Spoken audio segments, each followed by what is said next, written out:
What's up, everyone? Thank you so much again for joining us for another edition of The Conversation, because as you know, here at ESPN, we're all about Black history always, and not just celebrating it in February or in October as it is here in the UK. Shaka Hislop is joining me as per usual, one of my partners in crime, and another partner in crime, Jobi McAnuff, is joining us. Absolute pleasure to have you, Jobs.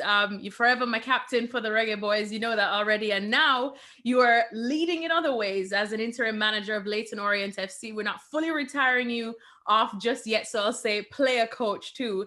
And we just really can't wait to hear what that journey's been like for you and how you've been finding it, because we do know the stats and we've seen the stats, especially in the last year, given everything that stemmed from, the killing of George Floyd in the USA. And just everyone has started to realize just how rare it is to have someone that just looks like you in a top position and management position in football. So how have you found it?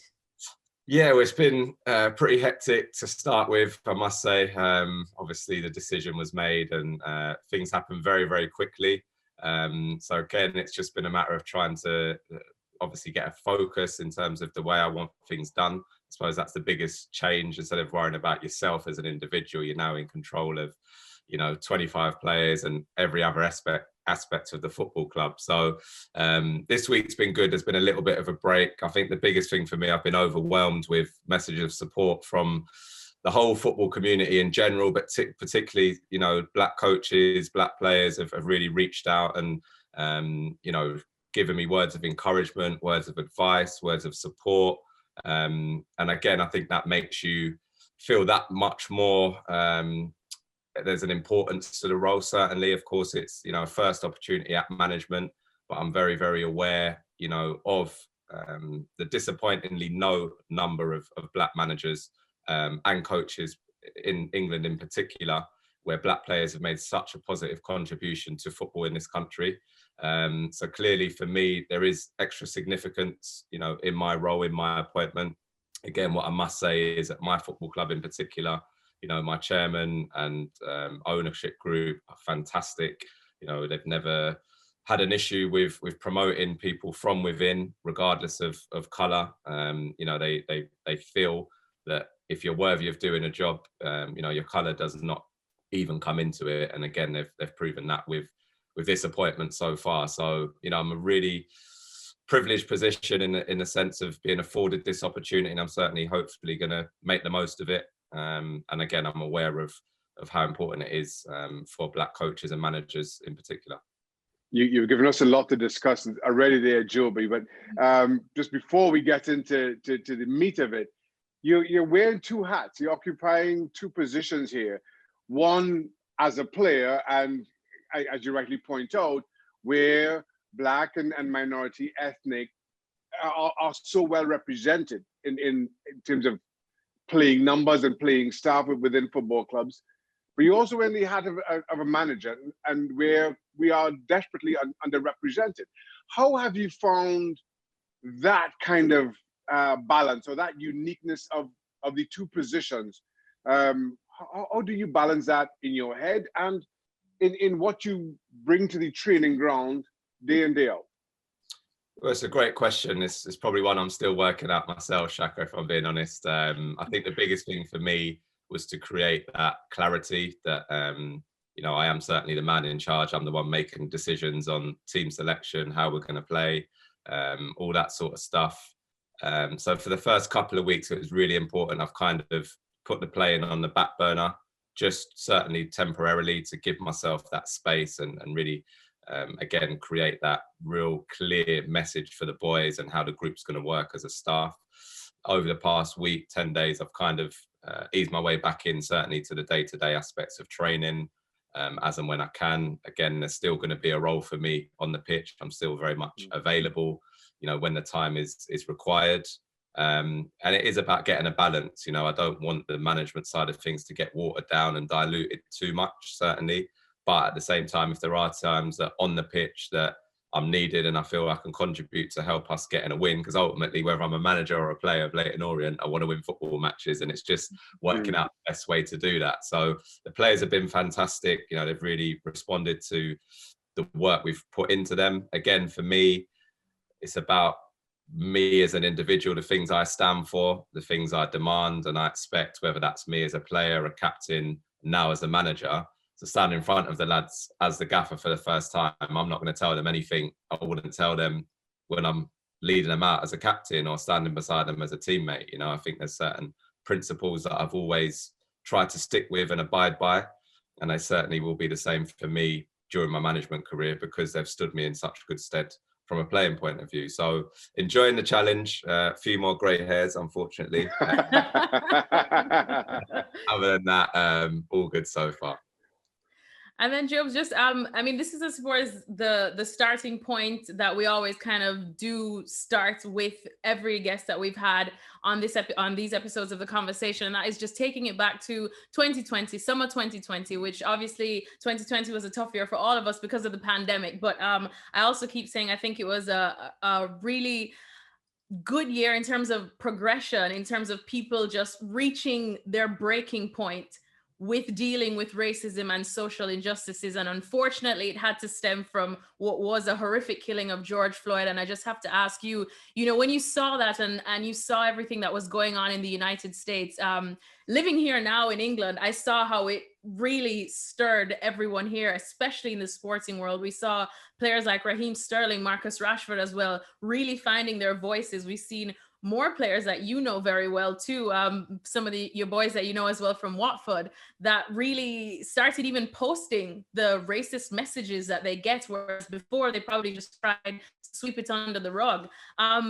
Just how would you describe, you know, your mental state and your emotions seeing all of that going on last year summer, especially as a father of children that are mixed? Yeah, it was a real heavy time, if I'm being honest. I think emotionally, I think that was probably the biggest thing. Although this horrible incident happened on the other side of the world, you know, I and a lot of certainly my friends, family, people that I knew, you know, it had a real personal negative feeling that it stirred up inside, you know, seeing such, again, and listen, this is not the first instance, we're all aware of that, but you know, I think it, as you say, we just got to a breaking point where it certainly stirred something in me emotionally, and you know, I think along with the sporting world and the world in general, I think it was a real, for me, watershed moment. You know, for so long, for so many years, as you've said, that we've probably had to downplay these incidents, you know, maybe our own personal experience. I spoke about, you know, daily things in terms of going into shops and security guards, you know, looking at me a little bit differently. I might go to a car showroom and then, you know, people might be looking at me as if, can you really afford the car that's in the showroom? You know, the real day-to-day stuff, you know, that I think you have to suppress. You know, my dad's Jamaican, you know, born and bred, moved over here, part of the Windrush generation, and some of the things that that generation had to go through. And a lot of it was, you know, turn the other cheek just to get by, you know, just to survive, just to live, you know, and even the living standards were nowhere near the level they should have been afforded. And I think over the generations, that's kind of carried on. Even when I was a kid at youth level, there were comments, you know, racism in academies. And again, you know, there's a white guy who's head of an academy, his future, or my future, sorry, is in his hands. So can I go speak out against that guy? You know, even though I knew it was wrong, you know, friends around me knew it was wrong. But could I go out and say, look, I think there's been an incident of racism here. You know, that power that they held and they still hold today is something that is very difficult at times to overcome. So I think the biggest positive, if anything, that can come out of it is that we felt that this was a time that we can speak out now. We can talk about how it's made us feel. And hopefully, you know, again, things aren't going to change tomorrow. We know that. You know, we certainly want change as quickly as possible and at the highest level. But for the generations to come, when I speak about my kids, as you touched on there, you know, hopefully if they encounter situations in the future, there'll be a time where they can speak on it. We're always going to get racism, unfortunately, but it's when it happens, it's got to be called out and it's got to be dealt with, you know, in the strictest possible way and zero tolerance shown. And I think we've had incidents of that where people have been more confident to speak out. And I'm just hopeful that, you know, off the back of all the horrible and negative stuff that's happened, you know, some positivity and change can come.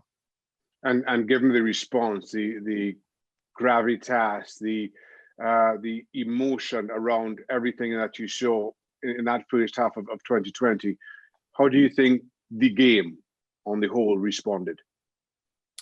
I think, again, for me, sport is a very, very powerful engine. It's something that, if we talk about taking the knee, and I know that's now got to a point where there's various viewpoints on it, but certainly around the time when the restart happened, again, for me, it's a really powerful thing. It's about, people being together. I think that's the biggest thing. Everyone talks about, oh, it's just a black issue. It's not. It's discrimination, whatever the color. Of course, as black people, it hurt us that it was a black man in that instant, but there's obviously incidents around the world with various different forms of racism. And again, from our point of view, seeing that solidarity and everybody standing together, that's the only way we're ever going to really help drive the change, is by everybody coming together. And again, I think that's the big point, that it wasn't just black people saying, hang on, this is a problem. I had teammates saying, like, I want to kneel with you, man. Like, people reaching out, my friends, white friends, like, what can I do? Like, how can I help? And, it was, again, a time that, despite all the negativity, I did feel there was a positivity around and a desire to want to change. And again, it's about what we do with that now. We can't let it go quiet. We can't let things get brushed under the carpet. All right, you've had your time now, your 6 months, your year, whatever it is. Now we're going to move on, which in the past, again, is something that we've seen over and over again. So it's very important that we keep the conversation, on the front pages, at the top of the conversation list, and make sure we keep driving and striving for the change that we all want. You mentioned taking the knee. What's your position on that right now? You hear the points raised by Wilfried Zaha as example for him not wanting to take the knee any further. We've also spoken to Ferdinand, direct football at QPR, and they don't take the knee themselves. But how do you feel around taking the knee as a symbol, continuing to take the knee, or some of the points or counterpoints to it all? Again, I think it's really important, Shaka, that, listen, the actual knee and the gesture itself has obviously got a lot of publicity and a lot of attention. I think it's very important we don't lose focus of why we're taking the knee. And I think in the do we, the don't we, some are, some aren't, I think unfortunately that again can get a little bit lost in translation, I suppose. I get the side of the argument that it is just a gesture, and of course it is. Us getting down on a knee is not going to stop racism tomorrow, of course not. But my point always has been that something is better than nothing. And I genuinely feel, and I know players in particular, white players, that feel by being able to participate and again show that solidarity, they've been very, very keen to partake in that and be part of the movement for change. It might be one small little thing that a group of people can do within a football club, for example. But again, when it's done in the Premier League, that is going around to millions and billions of homes and people around the world. And again, at the worst case, if it sparks a conversation, my boys asked me, so Zaha, for example, the other day didn't take the knee. We watched Crystal Palace. So he sees Zaha standing. And again, listen, I absolutely respect his viewpoint on this. There's no wrong or right for me at this moment in time, as long as you have a reason, a valid point, and he's made his points absolutely crystal clear, and I absolutely, respect those views. And again, it's a conversation I then have with my little boy, and he gets another little bit of perspective or a little bit of understanding on the situation that maybe if we're not doing it, he doesn't. And again, for me, it's all about that next generation. So again, listen, it's something that I think there's been a lack of leadership on, certainly from the governing bodies. I think there should have been maybe a deadline as to when we're going to do it or how long we're going to do it for. So again, to keep that clarity. But the biggest thing for me is that we are together. We can't get splintered. We can't get separated. And all the viewpoints all get mixed up. And then for me, it then starts losing its effect a little bit. Then, I mean, Jobs, you just mentioned, of course, having to have that conversation with your little boy. And I know Shaka has even said how he's had to have difficult conversations with his own kids, especially living in the United States. We've had a couple of the guests on too, Anton Ferdinand, who said that he, at least back then, his parents almost tried to shield him from the racism that was out there, and it was only until he probably started playing professionally and then that incident happened with John Terry that everything kind of hit him. What was it like for you? You mentioned, of course, your dad being part of that Windrush generation, which we know had to endure so much. What was it like for you, I suppose, growing up and getting into football professionally? Did you encounter many difficulties there because of that? I've got to be honest, I was quite fortunate. I grew up in Tottenham, North London, which is an incredibly diverse, multicultural. It's actually probably one of the most diverse places, certainly in the country and I believe around the world, in terms of, so many different races and groups that come together and live together pretty harmoniously, I've got to be honest. So growing up as a kid, it was never really an issue for me being a mixed race boy growing up in Tottenham, where I'd see other mixed race kids. I had black kids in my class, white kids in my class, Asian kids, like, all races, all backgrounds. And everyone just got on it. And my dad's always made a point of letting us know his story, his journey. So I've been very, very aware of that. Of course, his journey is different to mine because I'm growing up in a different time to his, but there's certainly a lot of elements of his journey that over the years, as I've got older, I certainly start to see how they've now impacted my life. And I've got to be honest, I'm similar to Anton. Probably it wasn't until I started professional football that I really encountered racism for the first time. Remember going to a notorious South London football club in the youth team for Wimbledon. We had a FA Youth Cup match and we won the game. A group of fans decided to stay. So by now we're like 16, 17 years old. A group of fans decided to stay after. And again, we had a good group of black players at the time, probably 6, 7, 8 across the youth team. And they stayed after the game and then started basically racially abusing the players. I've also encountered it in another couple of football clubs that I've been at from the crowd. So again, it is, listen, it's something that unfortunately is in society in general.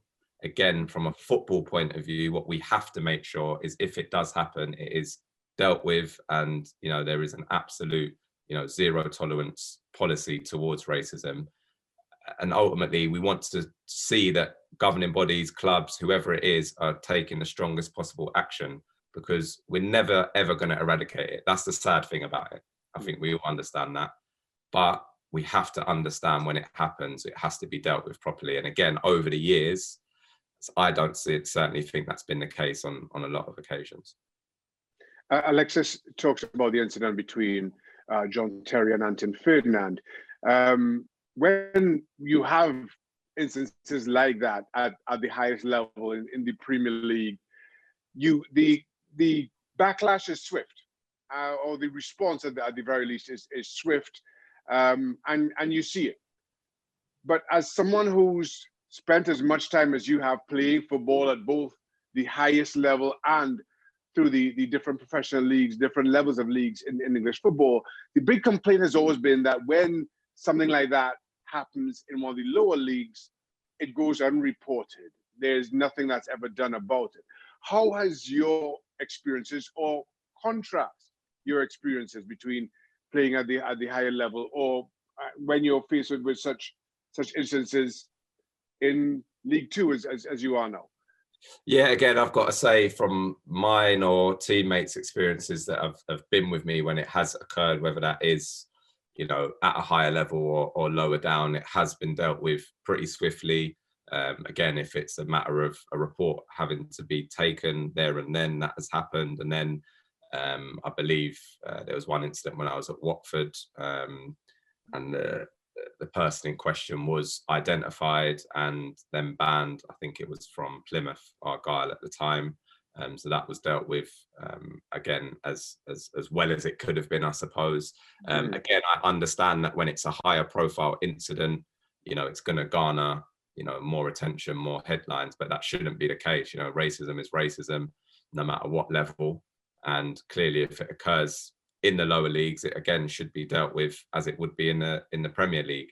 Again, the sad thing about that, when you hear players that have had to go through that process at times, they end up feeling like, they're the one in the wrong somehow. They're getting asked questions. They're, being put on the stand, so to speak, as if they've done something wrong. And again, that's something we really need to get away from and make sure that it's very clear who the perpetrators are when these horrible things happen.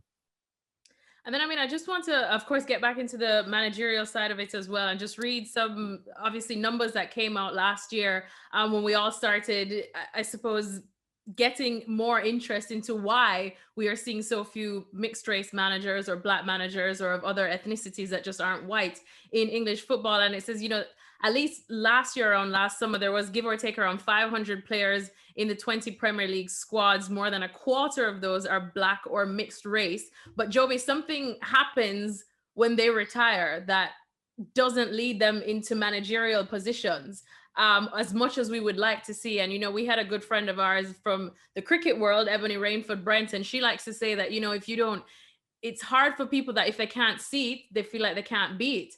And, Jimmy Floyd Hasselbaink even said last year that he knows several black coaches that just don't even bother get their coaching badges because he's like, look, what's the point? I'm not going to get a look in, because we do tend to see a recycling of the same names over and over and over.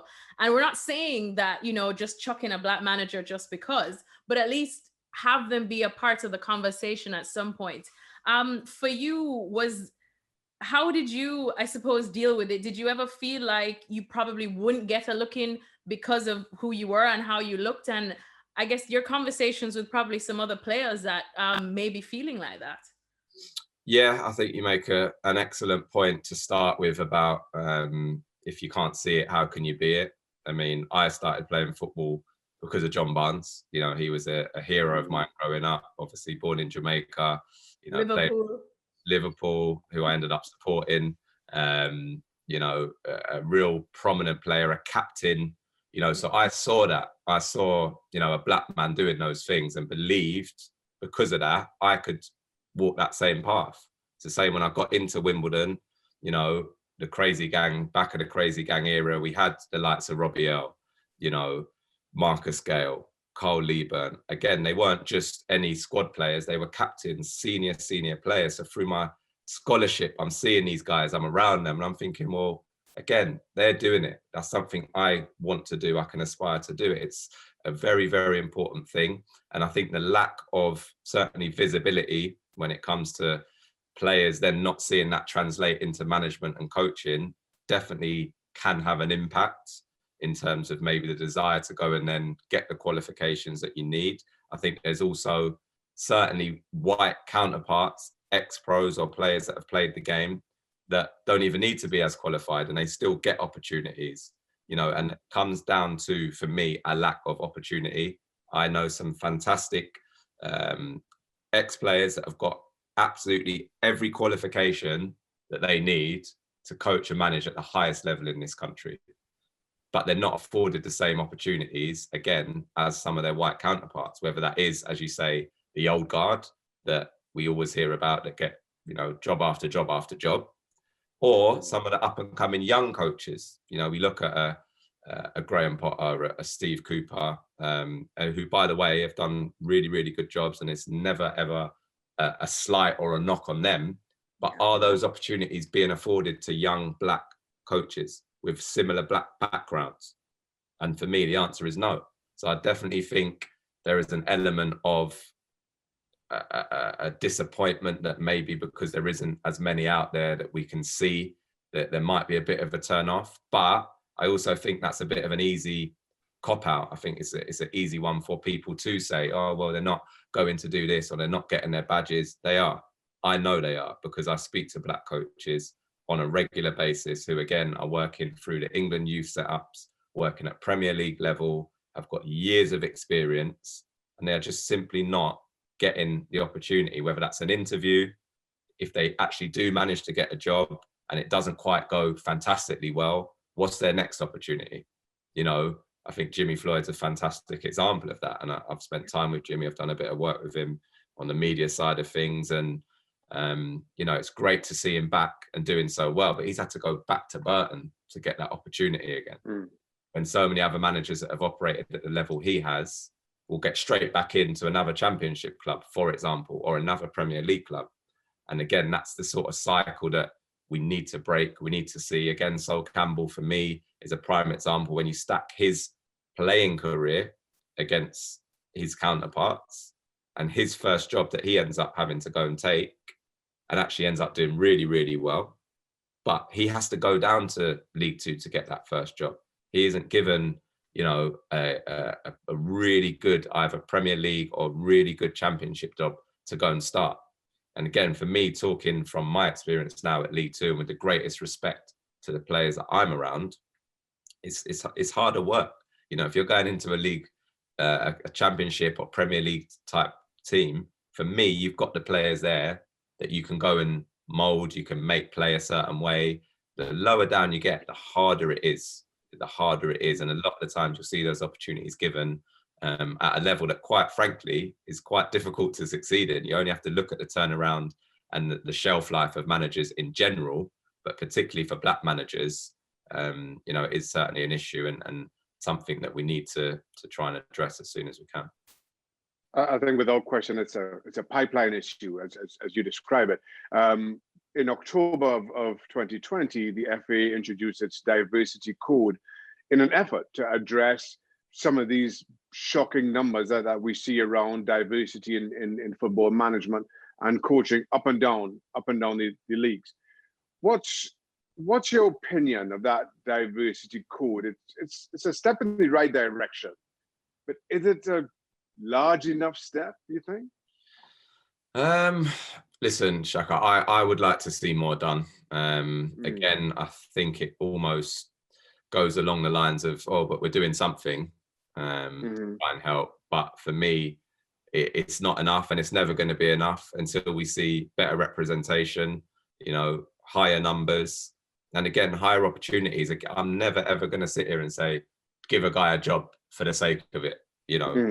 That should never happen, but you have to give people an opportunity to go and do that job in the first place, and we're never going to know if the next young black coach is good enough to do the job unless he gets an opportunity to do it, and I think that's for me the biggest thing. And in terms of, coming back to the diversity code, yes, it's a step in the right direction, but again, we need to come away from the little step stuff and start getting things a lot quicker and a lot sooner.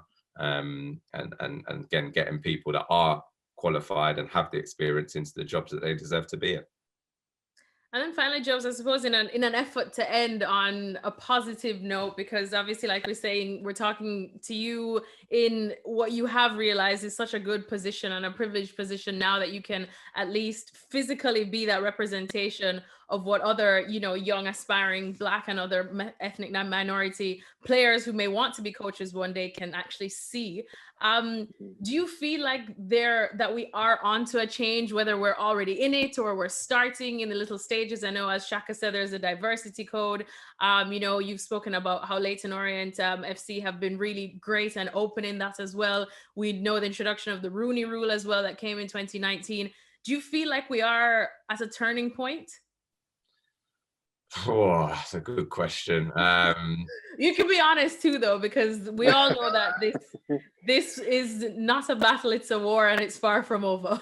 Yeah, listen, the proof is in the pudding, as they say. And at the moment, the numbers are way too low. Again, in terms of my own situation, I know for a fact that any manager who applies for a job at Leyton Orient Football Club, regardless of colour, is going to be given a job in terms of who they think the best man for the job is. I think, again, the more ex-players, coaches we can get in these positions, because I think leadership is a big factor in whether someone goes and employs you as a manager. And again, that comes down to maybe previously in previous generations, that opportunity not again being afforded to black players in those real big leadership roles. So I think it's certainly something that, again, I think is heading in the right direction, but there is still issues, and we need to get, again, more representation. Again, if the Rooney Rule is something that is implicated properly, then again, it just gets people in the door. It's giving people an opportunity to, at the very least, have an interview, sit down. It might change someone's view who didn't perceive a black man to be what is necessary to go and lead a football club. You know, it could be one interview that someone goes, oh, actually, yeah, he was actually really good, and he might not have ever been given that opportunity to do it for. So anything that can be proactive in that and help it, I'm certainly behind, and think we need to drive and you know, keep the movement and the momentum going.